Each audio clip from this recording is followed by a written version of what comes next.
اور اقبال کہتے ہیں غیرت ہے بڑی چیز جہان تگ و دو میں، پہناتی ہے یہ فقر کو تاج سردارا۔ میں عرض کروں گا کہ اپنی آپ جب توجہ کا قبلہ اللہ رسول کو بنائیں گے تو رب فرماتے ہیں وَيَرْزُقْهُ مِنْ حَيْثُ لَا يَحْتَسِبُ، میں نہ تجھے وہاں سے رزق دوں گا جہاں سے کبھی تیرا گمان بھی نہیں کیا ہوگا، یہاں سے بھی مل سکتا ہے، تو نے سوچا بھی نہیں ہوگا۔ بخاری شریف میں حدیث ہے، حضرت جابر ابن عبداللہ فرماتے ہیں نبی پاک صلی اللہ علیہ وسلم نے 300 لوگوں کا ایک لشکر روانہ کیا کسی مہم کے لیے، کسی جہاد کے لیے۔ حضرت ابو عبیدہ بن جراح رضی اللہ تعالیٰ عنہ امیر لشکر تھے۔ فرماتے ہیں غربت اتنی زیادہ تھی، بھوک اتنی زیادہ تھی کہ ایک ایک کھجور دن میں ایک وقت کھانے کو ملتی تھی، اور کچھ دن ایسے آئے کہ اب کھجور بھی نہیں مل رہی۔ فرماتے ہیں اتنی زیادہ بھوک لگی مجاہدین کو 300 بندہ پتے کھا کے گزارا ہونے لگ گیا۔ یہ بخاری میں موجود ہے۔ آپ فرماتے ہیں کہ دریا کے کنارے ہمارا پڑاؤ تھا، ٹھہراؤ تھا، جب بھوک سے نڈھال ہو گئے نا وَيَرْزُقْهُ مِنْ حَيْثُ لَا يَحْتَسِبُ، اللہ وہاں سے روزی دیتا ہے، گمان بھی نہیں ہوتا۔ فرماتے ہیں ایک مچھلی اللہ تعالیٰ نے دریا کے کنارے بھیجی، فرماتے ہیں وہ تھی تو مچھلی پر پہاڑ جتنی تھی۔ بخاری میں لفظ ہیں، حضرت جابر ابن عبداللہ رضی اللہ تعالیٰ عنہ فرماتے ہیں 300 آدمی 18 دن تک اس مچھلی کو کھاتے رہے، مچھلی ختم ہی نہیں ہوئی۔ مچھلیاں نہیں، مچھلی کہتے ہیں 18 دن 300 بندہ کھاتا رہا، مچھلی ختم ہی نہیں ہوئی۔ اور فرماتے ہیں کہ اس کی ہڈی نکال کے، کانٹا کہیں گے آپ اپنی زبان میں، کہتے ہیں وہ نکال کے نا تو اس کو کھڑا کیا نا جب، تو اونٹ کجاوے سمیت اس کے بیچ سے گزر جاتا تھا، 2 اس کے کانٹے جوڑے۔ فرماتے ہیں وہ اس کا گوشت ہم کھاتے تھے اور اس کی چربی بطور تیل کے ہم جسموں پہ ملتے تھے، بیماروں کو اس سے سکون آتا تھا، تندرستی شفا ہوتی تھی۔ فرماتے ہیں ہم کھایا بھی ہم نے، اور کچھ لے کے ہم مدینے بھی گئے، اور قربان جائیں نبی پاک نے بھی اس میں سے کھایا۔ ہم نے عرض کی حضور یہ معمہ کیا ہے، یہ ماجرا کیا ہے؟ تو محبوب نے فرمایا تمہارے پاس غذا نہیں تھی، رب نے تمہارے لیے بندوبست کیا ہے، اللہ نے تمہیں دیا ہے۔ مکان شروع کر لیا، ایک صاحب نے وہ مکان بنانے لگے، آپ وہ حساب لگا رہے ہیں، کہتے ہیں میرے پاس اتنے پیسے ہیں، اتنے میں نے فلانے دوست سے کہنا ہے اس نے دے دینے، اتنے فلانے رشتہ دار سے کہنا ہے اس نے دے دینے، اتنے فلانے سے کہنا ہے اس نے دے دینے۔ یہ ساری کاپی بنا کے مکان شروع کر لیا۔ جو روز کہتا تھا نا کوئی حکم ہو جاتے 10، سب سے پہلے اس کو کہا میاں پیسے چاہیے دین، وہ کہندا ہو کل ہی منڈا ٹوریا ہے، کدے تو پرسوں 10 داتے لب جانے سن۔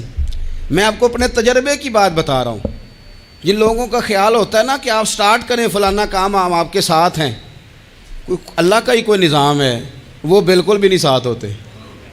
لیکن ایسا نہیں ہے کہ کوئی ساتھ نہیں ہوتا، اللہ تعالیٰ بڑے اسباب پیدا کرتا ہے، وہاں سے دیتا ہے جہاں سے گمان بھی۔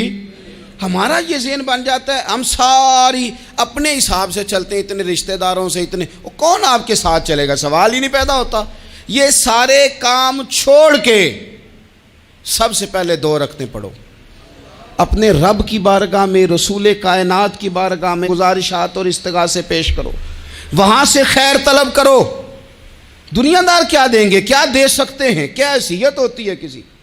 اللہ کہتا ہے وہاں سے دوں گا۔ تو جو اللہ مال دے وہ لینا چاہیے کہ رشتہ داروں کا مال دیکھنا چاہیے؟ جو اللہ دے وہ لینا چاہیے کہ سیٹھوں نوابوں کی جیبیں دیکھنی چاہیے؟ جو اللہ دے وہ قبول کرنا چاہیے یا دیکھنا چاہیے کون سا آدمی کہاں پہنچ گیا؟ چھوڑو، اپنی مٹی پہ چلنے کا سلیقہ سیکھو۔ کسی کے سنگ مرمر پہ چلو گے تو پھسل جاؤ گے، پھسل جا۔ اس پر ایک اور بات عرض کر دوں، صحیح بخاری سے، مسلم سے ایک اور بات۔ کچھ چیزیں ایسی ہیں جن سے اللہ کی مدد آتی ہے، مدد ملتی ہے۔ ایک چیز ان میں سے ایسی ہے جس سے بہت مدد نازل ہوتی، وہ ہے کہ جب رب آپ کو دے نا تو پھر آپ بھی اس کے رستے میں دیں، پھر مدد آتی ہے، پھر اور آتا ہے۔ بخاری مسلم میں حدیث ہے، یہ زیادہ ہی توجہ طلب امر ہے، اس پر آپ غور کریں گے۔ حضرت ابو ہریرہ فرماتے ہیں کہ نبی پاک علیہ السلام نے فرمایا ایک شخص نے بادلوں کے اندر سے آواز سنی کہ فلاں آدمی کا کھیت اور باغ خشک ہو گیا ہے، وہاں برسو اور اس کے کھیت کو سیراب کرو۔ وہ بڑا حیران ہوا کہ بادل سے آواز آ رہی۔ پھر اس نے دیکھا کہ ایک پہاڑی پر بارش ہوئی، وہ بادل وہاں برسا، پھر نالیوں سے ہوتا ہوا پانی ایک طرف چلا تو جس نے آواز سنی تھی حضور بیان کر رہے ہیں، وہ بھی پیچھے پیچھے چلا کہ پانی کدھر جا رہا ہے۔ اس نے جا کے دیکھا کہ ایک مقام پہ ایک باغ کو وہ پانی لگ رہا ہے اور ایک آدمی وہ پانی لگا رہا ہے۔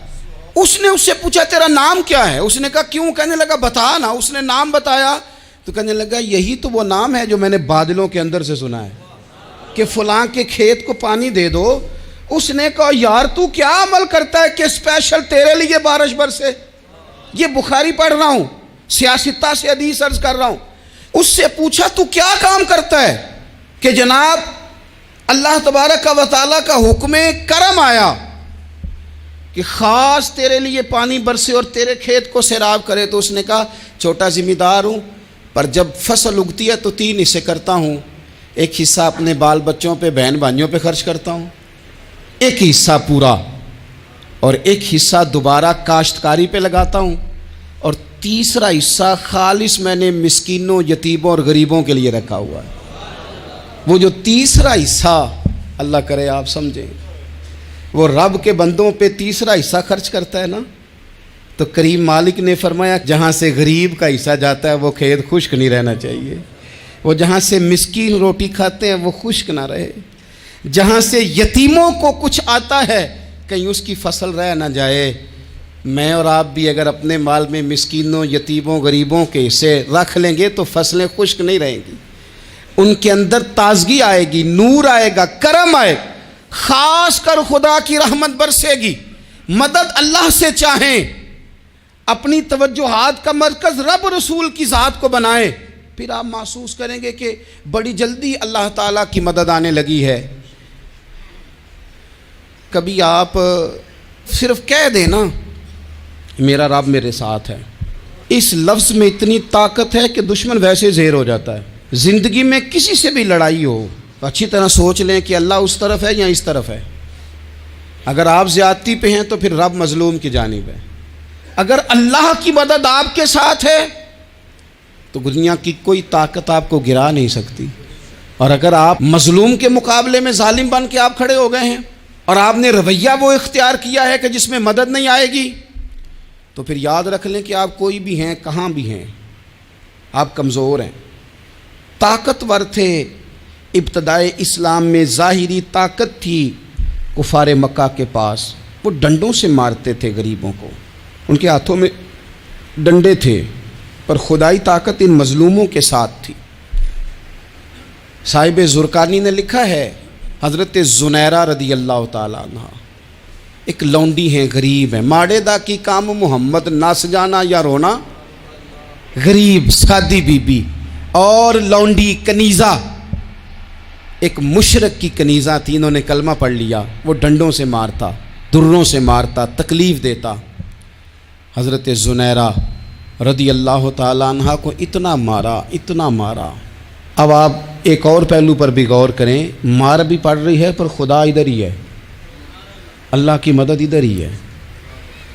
رب کہتا ہے کہ پہلے تو صبر کرنا، ان اللہ مع الصابرین، تو صبر کرے گا تو پھر رب کی معیت ملے گی، ذرا ٹھہرنا، تو تھوڑا ڈٹنا۔ ان الذین قالوا ربنا اللہ ثم استقاموا تتنزل علیہم الملائکہ، تو کہے اللہ میرا رب ہے، پھر تو پہلے ڈٹ، پہلے تو نے ڈٹنا ہے۔ ثم استقاموا، جو ڈٹ گیا، تتنزل علیہم الملائکہ، ڈٹنے والے کے لیے مدد آتی، پہلے تھوڑا ٹھہرنا پڑتا ہے، پہلے تھوڑا صبر کرنا پڑتا ہے، حوصلہ کرنا پڑتا، اس کے بعد مدد آتی۔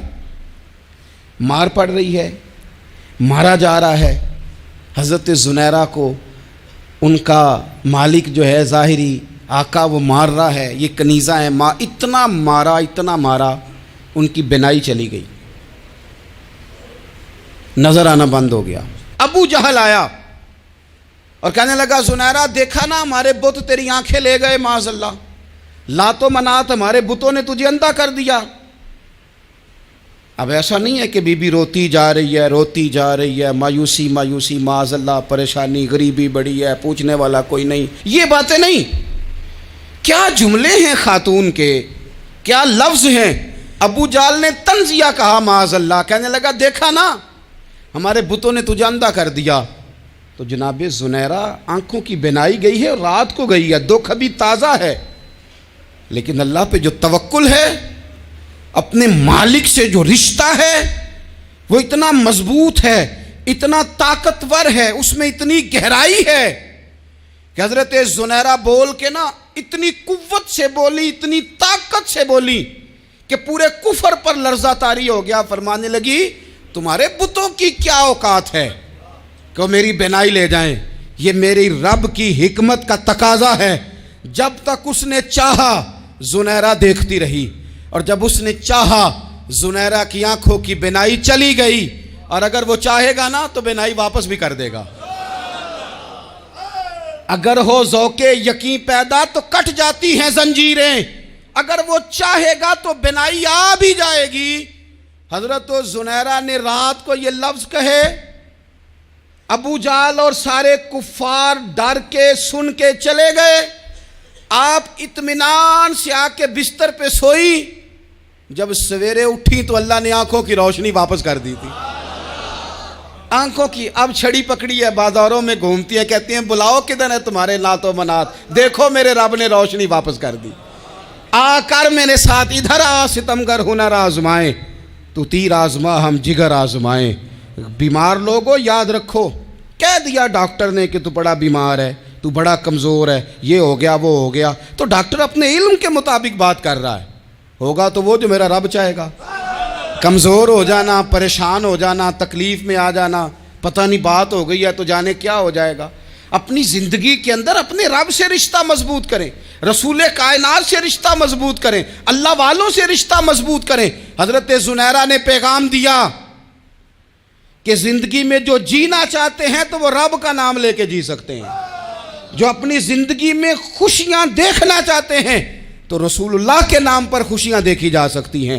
توکل کی بنیاد پر بندہ خوشیاں لے سکتا ہے، اور اگر انسان میں توکل نہیں ہے تو پھر وہ اس کالے جادو سے بھی ڈر رہا ہے، وہ نیلے سے بھی ڈر رہا ہے، وہ پیلے سے بھی ڈر رہا ہے، وہ فلانے سے بھی ڈر رہا ہے، وہ میرے خلاف فلانا رشتہ دار سازش کر رہا ہے تو ڈر رہا ہے، فلانا میرے بارے میں یہ کر رہا ہے تو ڈر رہا ہے، وہ پتہ نہیں دنیا ادھر ہو جائے گی تو کیا ہو جائے گا، اٹھ باندھ کمر کیوں ڈرتا ہے، پھر دیکھ خدا کیا کرتا ہے۔ تو اس ساری گفتگو کا نچوڑ آپ کو یہ عرض کیا ہے، سب سے پہلے تو یہ کہ میدانوں میں مدد بھی اللہ کی، رزق میں مدد بھی اللہ کی، فصلیں خشک ہوں تو مدد پھر بھی اللہ کرے، تو پھر ساری مدد، اور اگر انسان بیمار ہو تو پھر بھی مدد اللہ کی۔ تو اپنے اللہ کی جانب توجہ کو بڑھائیں، آپ اللہ سے مدد کے سوالی بنیں۔ ترمذی کی ایک حدیث ہے، میں آپ کو زندگی کا تجربہ بتاتا ہوں کہ جب میں بڑا پریشان ہوتا ہوں تو یہ والی روایت کھول لیتا ہوں، مزہ دیتی ہے۔ میرے نبی پاک علیہ السلام نے فرمایا اپنے دکھ سیٹھوں نوابوں کو نہ کہنا، مالداروں کا نہ کہنا، ورنہ اللہ تمہیں کبھی غنی نہیں کرے گا۔ فرمایا اپنے دکھ اپنے رب کی بارگاہ میں عرض کرنا، جلدی کرے یا دیر سے کرے اللہ تمہیں لوگوں سے بے نیاز کر دے گا، اللہ تمہیں غنی کر دے گا۔ رات کو بیٹھو نا اس کی بارگاہ میں، اسے دکھڑے سناؤ، چھوٹی چھوٹی باتیں، حضور نے فرمایا نمک بھی مانگو تو رب سے مانگو، چھوٹی چھوٹی بات سے شروع کرو نا۔ جب بندہ شروع کرتا ہے نا چھوٹی چھوٹی چیزیں تو بڑی ساری چیزیں یہ اس طرح ہوتا ہے جیسے بندہ رب سے گفتگو کر رہا ہے، مالک مجھے یہ چاہیے، مالک میں یہاں کمزور ہوں، اللہ میں یہاں پریشان ہوں۔ آپ یہ کر کے تو دیکھیں، لمبی لمبی دعائیں مانگ کے تو دیکھیں، اس کے حضور جوڑ کے تو دیکھیں، آپ دیکھیں گے راحت کتنی ہے، سکون کتنا ہے۔